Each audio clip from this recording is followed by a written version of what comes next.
There is a kind of pain that almost no one sees, a pain so silent that it can only be recognized when a woman, already tired from holding up the world, finally decides to admit to herself, "I gave too much.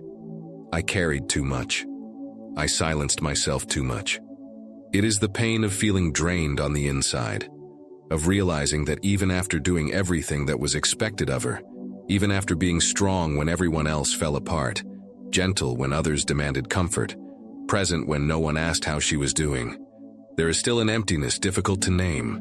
It is the pain of confusing strength with hardness, as if protecting herself necessarily meant losing the natural beauty of her own heart. It is the weight of feeling invisible, fulfilling perfect roles while feeling absent from her own life. It is the exhaustion of living in performance, as if someone had said long ago, at some moment in childhood, "You will only be loved if you are useful."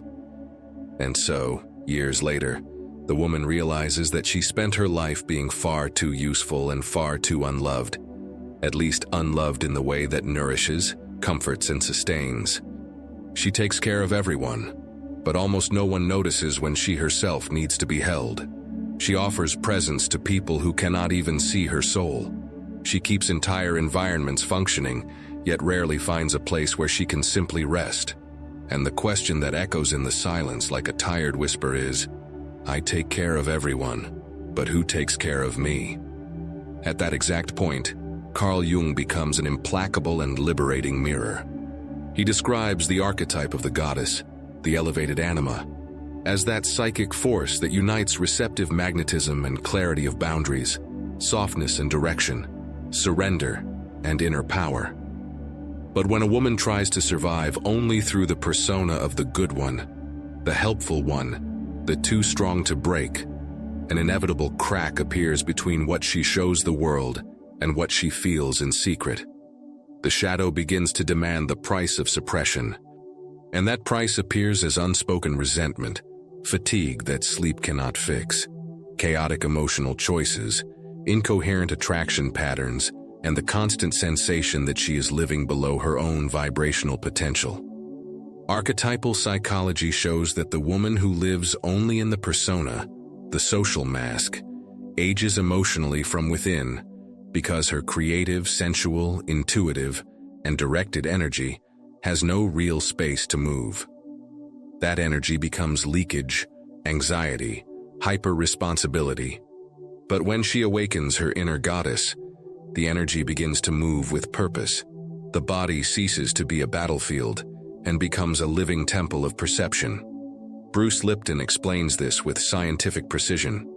He reveals that beliefs and emotional climate function as epigenetic instructions. The body reads internal state, threat or safety, as a literal command. If the state is one of threat, the woman lives in physiological contraction. Short breathing, tense muscles, blocked digestion, tired skin, fragmented sleep, emotional choices based on lack. But if the internal state shifts towards safety, dignity, openness, and worthiness, the body recalibrates hormones, regenerates tissue, reorganizes attention patterns, and even alters the people and opportunities she perceives. It's not magic. It's biology. The body obeys the emotional tone you repeat. And this is where the only co-author allowed in the introduction appears, Neville Goddard. He says that before any external transformation, a woman must learn to assume the feeling of the wish fulfilled. This does not mean pretending to be optimistic or imagining fantastical castles. It means learning to feel in the body the calm dignity of someone who knows how to receive, who does not beg for presence, who does not plead for love, who does not sacrifice her own truth to be accepted. It means internally rehearsing the state that precedes the reality. It is the body teaching the mind the way. This is why the thesis of this video is so precise, so direct, and so profound. Awakening feminine power is not a seduction technique. It is not a ritual to attract someone specific. It is not a practice to conquer using energetic manipulation. Awakening feminine power is turning your body into an antenna.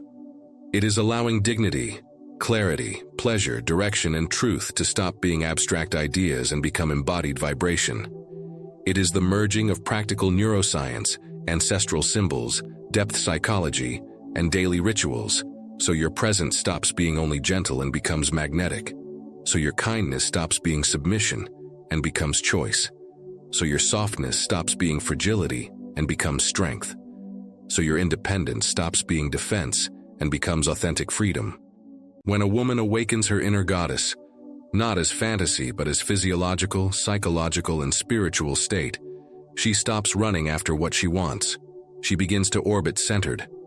And when she orbits centered, the world doesn't grant her. It converges. 1. Activation signal. When kindness becomes self-abandonment. There is a moment in a woman's journey when she begins to notice an almost imperceptible but devastating internal shift. This shift does not arrive as a clear revelation, nor as an explicit warning, nor as a dramatic rupture. It appears subtly in the small daily concessions she makes, in the swallowed words, in the ignored discomforts, in the "it's fine" said when nothing was fine. It appears in the moments when she wants to rest but smiles and says, "Of course I'll do it." When she hears her intuition saying don't go, but she goes. When her body asks for pause, but she offers more presence, more attention, more availability. It appears when she says yes, not because she wants to, but because she fears losing love. This is the first and most important activation signal, when genuine kindness starts turning into self-abandonment. And self-abandonment is energetic betrayal, a betrayal so silent that only the woman practicing it perceives its corrosive effect inside. What we call kindness is often actually disguised fear. Fear of being rejected. Fear of losing the little affection she receives. Fear of losing a bond. Fear of not being seen as valuable. Fear of not being needed. And the problem with this kind of kindness is that it does not come from the soul, but from contraction. It does not come from the inner goddess, but from the wounded child trying to secure a place in someone's heart. For Jung, this is the moment when the persona, the social mask, begins to suffocate the self. The persona of the useful, attentive, impeccable, understanding, gentle, adaptable woman becomes so rigid, so demanding, so automatic that she loses contact with her inner truth. And when that happens, the archetype of the goddess, the elevated anima, cannot express itself. It remains trapped behind layers of expectation and fear. Depth psychology describes this as a conflict between the mask and the soul. The mask says, "I must please to be loved." The soul says, "I must be true to exist." This internal confrontation creates a tension expressed as elegant exhaustion, a fatigue so deep that not even 8 hours of sleep can fix it, because it is not the body that is tired. It is the identity. Social homeostasis, an essential concept here, explains why it is so difficult to break this pattern. The group, family, friends, partners, co-workers, tries to maintain the version of you that is useful to them. And the version that used to be useful is often precisely the woman who says yes too fast, carries too much, accepts too little, adapts too quickly. When that woman begins to change boundaries, the field's energy shifts. Some people get uncomfortable, some pull away. Some try to push her back into the old role, because her change exposes their complacency. This is why the first great shock in activating feminine power is realizing that being light does not mean pleasing. It means illuminating. Illuminating yourself, the environment, the relationships. And illumination includes saying no. Saying no is a spiritual act. Saying no is an act of love toward your own energy. Saying no is allowing your soul to breathe and your goddess to emerge. To begin this process, the most direct and transformative practice is the Self-Betrayal Journal, a 7-minute exercise powerful enough to break decades-old cycles. It consists of identifying 3 recent scenes, only 3, in which you went against yourself. Not to blame yourself, but to see the pattern, because seeing is the first step toward liberation. After that, the woman chooses just one micro-boundary, something small, precise, and doable, to practice within the next 24 hours. It is not a grand gesture, not a radical change. It is a seed, and every awakened goddess begins with a seed. The symbolic metaphor is clear. An empty cup cannot pour wine. You cannot pour beauty, love, presence, or magnetism if you are drained. Receiving first is not selfishness, it is structure. A woman who receives with dignity is a woman who vibrates high, and a woman who vibrates high attracts effortlessly. 2. Body antenna. How physiology creates magnetism, not just intention. Before any woman fully awakens her elevated feminine energy, there is one point most people ignore, and it is precisely what determines whether her vibration will attract with ease or repel with effort. That point is simple yet profound. It is the body that transmits the frequency, not isolated thoughts. The body informs the environment of who you are, what you tolerate, what you desire, and how you hold yourself energetically. Many women believe magnetism is only about vibe, intention, positive thinking, or imagining themselves powerful. And they become frustrated because they think they are vibrating high, yet the body is tense, closed, contracted. The mind says, "I'm fine," but the shoulders reveal fear. The mouth smiles, but the chest is collapsed. The look is soft, but the gaze does not relax, and the environment responds to the body, not the narrative. The first trap here is confusing supposedly elevated energy with the automatic, trained, almost frozen smile women use to survive socially. A tense, polite, effortful smile. It signals not magnetism but hypervigilance. It is a social contract smile, not receptivity. The body does not lie. It reveals whether a woman is living in threat mode or safety mode. And that determines everything: how she reads signals, how she chooses partners, opportunities, paths. Neuroscience explains this through vagal tone, the quality of communication between the vagus nerve, the heart, and the brain. When there is heart coherence, when breathing, heart rhythm, and attention align, something radical changes. The voice softens, the face brightens, the gaze loses hardness, gestures gain elegance, intuition becomes clearer, presence becomes magnetic. This state is not achieved with affirmations or intention. It is achieved with regulated physiology. Because the nervous system is the spiritual foundation of feminine magnetism. Without internal stability, no woman can sustain lightness, receptivity, clarity, or intuition. Without lowering allostatic load, the physical accumulation of stress, intuition turns into confusion, sensitivity turns into hypervigilance, and empathy turns into drain. Here something profound emerges. The body is an antenna, and that antenna must be aligned, vertical, rested, and open to tune into the field, sense the environment, and transmit presence. A woman with high vagal tone does not need to work to be perceived. She does not need to perform. She does not need to chase. She simply occupies space with such consistent softness that her magnetism is felt before it is seen. And this is precisely what distinguishes intention from manifestation. Intention comes from the mind. Manifestation comes from the body. To refine this antenna, there is a simple and transformative technique developed from heart coherence. The 6-6 coherence ritual, 5 minutes that reprogram your field. It consists of inhaling for 6 seconds, exhaling for 6 seconds, focusing on the chest, while adjusting your posture for openness, shoulders down and back, chin parallel to the floor, broad breathing. Then soften your gaze, not fixed, softened. This simple gesture reorganizes the nervous system and sends a clear message to the environment. I am here. I am safe. I am whole. This ritual should be done before important conversations, decisions, meetings, asking for something, presenting yourself, or entering any space that requires presence. It changes your vibration so noticeably that within days, you begin to see others respond differently. Less competition, more collaboration, less tension, more openness, less expectation, more reciprocity. The metaphor is simple and exact. You cannot receive a refined signal with a bent antenna. So before trying to attract, straighten the mast, straighten the body, adjust the posture, tune the frequency. When the body is aligned, energy flows.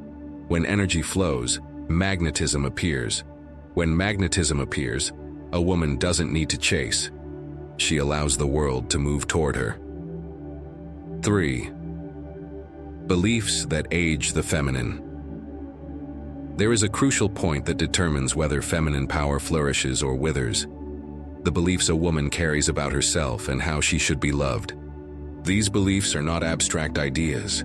They shape the body, mood, magnetism, vitality, and even the quality of the relationships she attracts. This is why Bruce Lipton, when speaking about narrative epigenetics, says that the body obeys the story you tell it, not the story you want to believe, the story you repeat without noticing. Many women hear the word belief and imagine it means positive thinking or motivational phrases. But the truth is far deeper. Beliefs are somatic programs, encoded in posture, tone of voice, breathing pattern, shoulder tension, the relationships you accept, and the silence you keep when you should speak. So we begin at the root: beliefs that age the feminine. And we are not talking only about aesthetic aging, but something broader: the aging of the soul. This aging happens when a woman lives in threat mode, when she believes, even without saying it aloud, to be loved, I must shrink.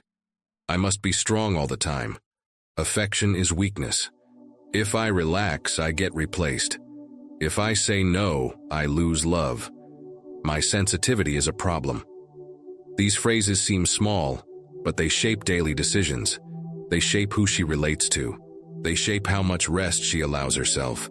They shape the level of guilt she carries when caring for herself. They shape the kind of bond she accepts and the kind she loses. Every one of these beliefs sends the same message to the body: you are in danger. And when the body believes this, it activates threat mode. Threat mode is the direct enemy of magnetism, radiance, delicacy, creativity, and the capacity to receive. In threat mode, the body contracts. The gaze hardens. Skin dries. Sleep fragments. Intuition becomes cloudy. The voice loses warmth. Gestures lose softness. Here Lipton is surgical. Narrative epigenetics is not magical thinking. It is behavior shaped by internal story. If the story is danger, biology adapts to danger. If the story is dignity, biology adapts to dignity. Not abstract spirituality, applied physiology. But here comes the most common and painful mistake: trying to change beliefs using affirmations alone. The woman repeats, I love myself. I deserve the best. I am enough. But her body is contracted. Breathing is shallow. Chest is collapsed. Eyes are alert. Jaw is tight. The body doesn't believe it. And when the body doesn't believe, the affirmation becomes noise. It worsens the feeling of failure, increases guilt, decreases magnetism. So the technique here must involve the body, not just the mind. True belief is the one the body recognizes as safe. This is where the feminine biological script comes in, a 90-second technique that reprograms the emotional field, breathing, nervous system, and the behavioral patterns the body follows. It is simple, yet profound. Hand on the sternum to anchor real presence. Nasal breathing 6-6 to signal safety. And 2 process-based phrases, not fantasies. Phrases the body can accept. I receive with dignity. I choose bonds that honor my truth. These phrases are different because they don't promise the impossible. They call forth a posture. And the body believes what it can practice. This is the most transformative point of this stage. The body does not respond to what you want. It responds to what you repeat. And when you repeat phrases the body recognizes as possible, the rhythm changes, tone changes, gaze changes. And when the body changes, the inner narrative reorganizes. And when the narrative changes, the whole ecology of life changes. Habits, relationships, opportunities, choices. The metaphor is exact. The feminine is a garden. Beliefs are seeds. Regulated emotion is water. and no seed grows in the desert of self-criticism. So the practice is not only to exchange phrases, but to exchange climate. The emotional climate with which you speak to yourself. It is learning to cultivate yourself with structural gentleness, dignified boundaries, rhythm, and truth. A woman who shifts her embodied beliefs does not need to chase anything. She becomes naturally magnetic. And this magnetism is not performative or artificial seduction. It is coherence. It is a soul inhabiting its body again without asking for permission. 4. Dopamine, desire, and direction. How to attract without losing yourself. There is a moment in the awakening of feminine power that marks the difference between a life of fragmented intensity and a life of coherent magnetism. This moment is when a woman understands that desire is not impulse, attraction is not chase, magnetism is not euphoria, and true feminine power does not come from excess, but from rhythm. Many women say they want more direction, more focus, more consistency, more alignment with what they truly desire. But when they look at their own behavior, they see repeated cycles of initial enthusiasm and early abandonment. The feeling is always the same. Day 1, an explosion of energy. Day 3, inexplicable exhaustion. Day 4, giving up.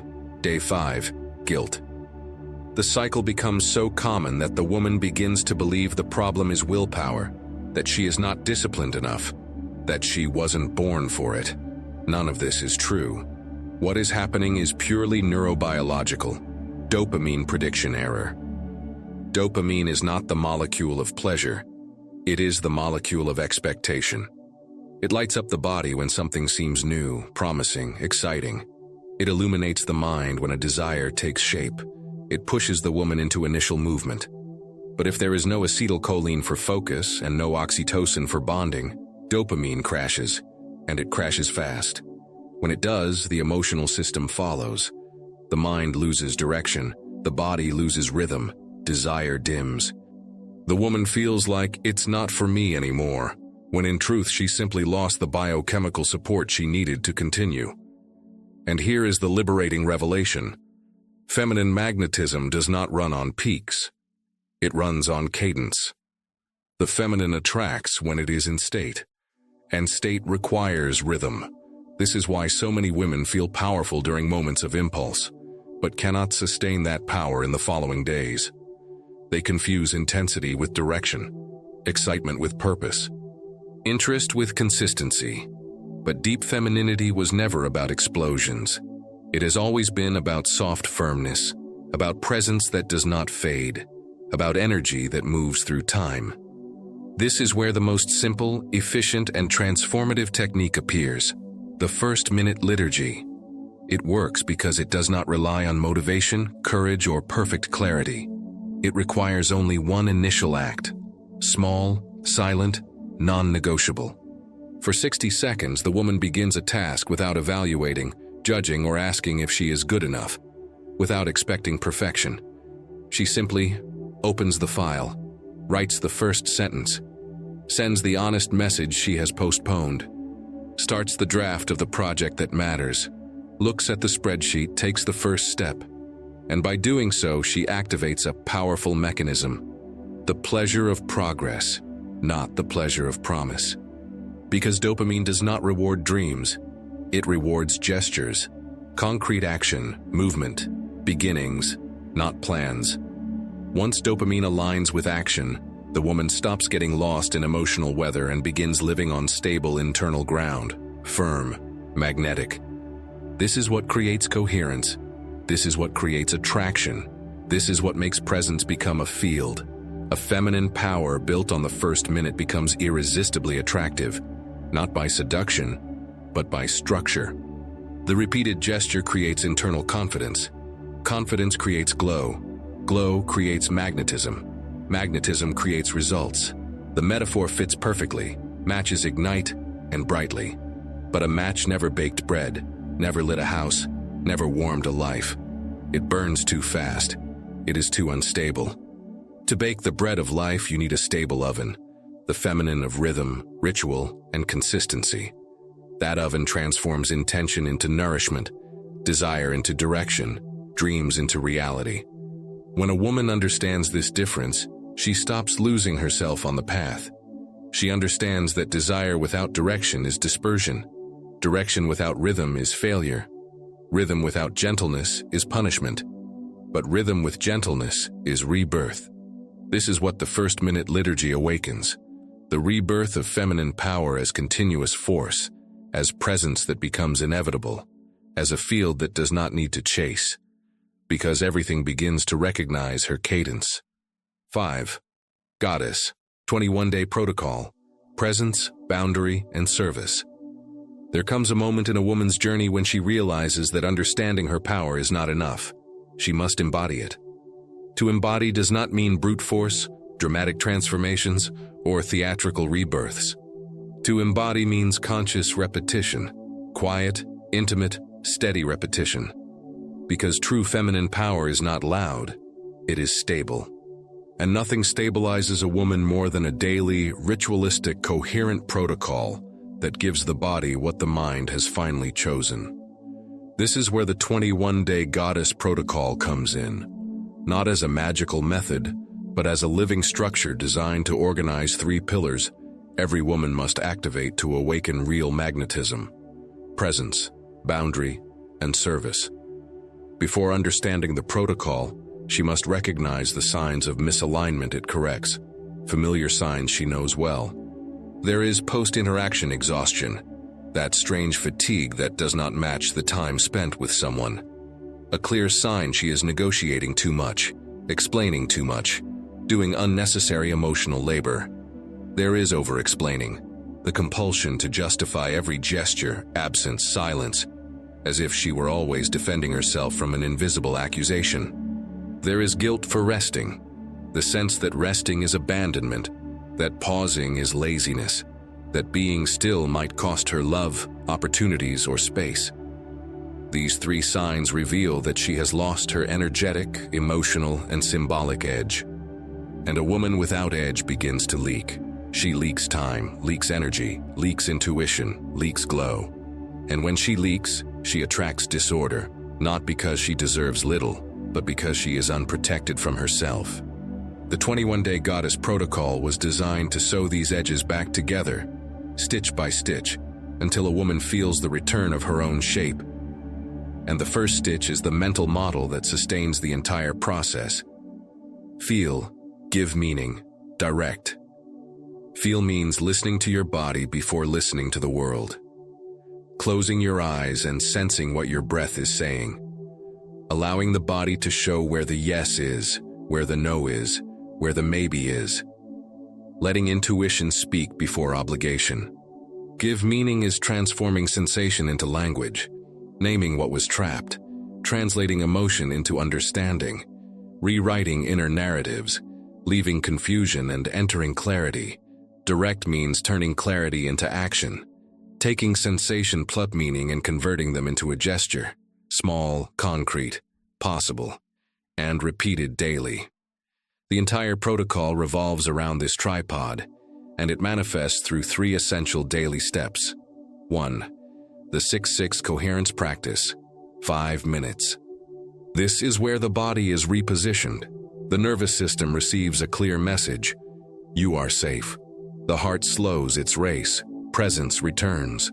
Without coherence, no feminine intention reaches the field.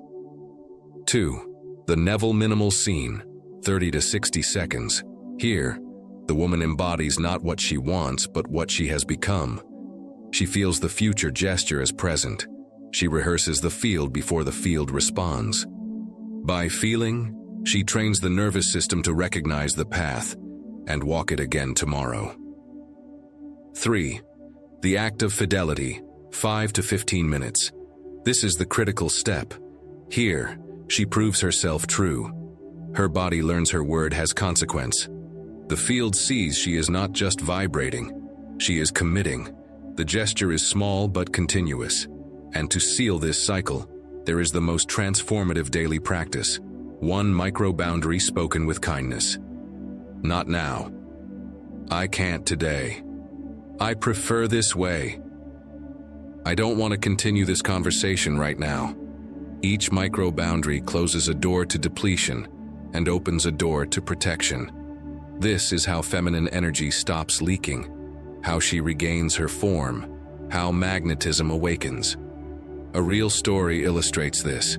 A woman spent 3 years trapped in the narrative of being pleasant, always gentle, always available, always polished, always accommodating. She smiled not to disappoint. She helped to be loved. She avoided conflict to keep the peace. Inside, she shrank until she practiced micro-boundaries, small, invisible to the world, revolutionary to her body. She began the daily ritual: coherence, minimal scene, fidelity gesture. Day 1, nothing changed. Day 5, lightness. Day 10, deeper sleep. Day 21, she no longer fit into her old version. 90 days later, without drama or force, she repositioned herself, redefined relationships, set limits where there had been silence, created an authorial project where there had been fear. Not because she sought grand feats, but because she sought rhythm, because she chose truth, because she practiced presence, because she respected her own field. A. Integrative synthesis. At the end of this journey of awakening feminine power, we are not talking only about techniques or rituals or isolated psychology. We are talking about a profound weaving of mind, emotion, body, and field, an integration that allows a woman to stop trying to attract and become a presence that naturally summons what matches her essence. In Bruce Lipton's view, the way you think and feel daily becomes a biological instruction. This is not metaphor, it is physiology. Your body responds to your emotional climate the way soil responds to rain. When you change the inner narrative, when you release scripts of emotional scarcity, stories of self-abandonment, inherited phrases that shrink your energy, your behaviors shift without force. You sleep better, breathe better, choose better relationships, eat better, set boundaries naturally, and biology begins to mirror the identity you have assumed. This is where Joe Dispenza, the only co-author in the conclusion hour, enters. He explains that you cannot attract anything new if your emotional state is anchored in the old. The field, the union of your neurochemistry, presence, and intention, responds to stable states. Not to desperation, not to pleading, not to anxious asking, to coherence, to the body that believes what it says, to the woman who lives what she asks for. Combine Lipton and Dispenza, and one powerful principle emerges. Change the story you tell yourself, change the state your body holds, and the world must reorganize to match you. True feminine power is not performed, it is embodied, and embodied power is irreversible. B. Beware of 3 traps that drain your magnetism. The spiritual and emotional journey of the awakened woman includes 3 silent traps, small enough to seem harmless, destructive enough to steal magnetism even from those far on the path. 1. I attract more if I never say no. The cruelest myth against femininity. Infinite receptivity erases your edge. Without edge, there is no form. Without form, no field. Without field, you stop being a magnet. You become a sponge. And sponges absorb, they do not attract. 2. Intention is enough. Intention without regulated physiology becomes mental noise. The body must be aligned, emotions stabilized, nervous system in safety. Without this, intention becomes fantasy, and fantasies rarely become paths. 3. If I show myself, I'll lose love. This fear makes women hide, shrink, dim. But deep love, the one that transforms, honors, multiplies, only arrives when a woman shows up whole. And showing up whole is not overexposing. It is revealing yourself with boundaries. These 3 traps must be dismantled for femininity to flourish. C. Signs the goddess has awakened. Practical markers. You can know, with precision, when feminine power stops being theory and becomes embodied. The signs are subtle, soft, almost shy, but unmistakable. 1. You negotiate less with yourself. Should I? Fades away. Intuition speaks louder than fear. your inner voice gains direction. 2. Your sleep becomes restorative. A woman in emotional coherence sleeps as if her body has found the way back home. Rest is deep. Mornings are clear. Days begin with a peace independent of the outside world. 3. You begin receiving discreet, aligned invitations. Nothing explosive, nothing theatrical. Life brings people, projects, invitations that match your new vibration. Simple but precise. 4. Everyday beauty returns. Not aesthetic beauty. Inner beauty. Self-care without guilt, pleasure in small rituals, a more luminous gaze, a body that breathes easier. When these signs appear, the goddess is awake, and she does not fall asleep again. D. Daily minimum plan, 15-20 min to maintain the field. To sustain this state, to keep the field open, there is a simple but powerful daily plan. It maintains energetic and psychological coherence, the way a blade must be sharpened daily to avoid cutting crooked. 5 minutes of 6-6 coherence for physiological safety. 2 to 3 minutes of minimal scene to teach the body the identity you have chosen. 5 to 10 minutes of active fidelity to turn desire into gesture, presence into action, vibration into path. 1 micro-boundary a day, because boundaries are the frame that holds the picture of your life. This plan is the bridge between what you dream and what you harvest. Final image to carry with you. The final image of this video is simple, serene, deeply true. The goddess does not chase. She orbits centered, not out of arrogance, not out of indifference, but because she knows her own axis, because she discovered that everything true gravitates toward a woman who is whole. Because she does not need to pull the world, she needs only to maintain her inner coherence so the world can come to meet her. When you align body, word, and gesture, the universe does not grant you. It converges.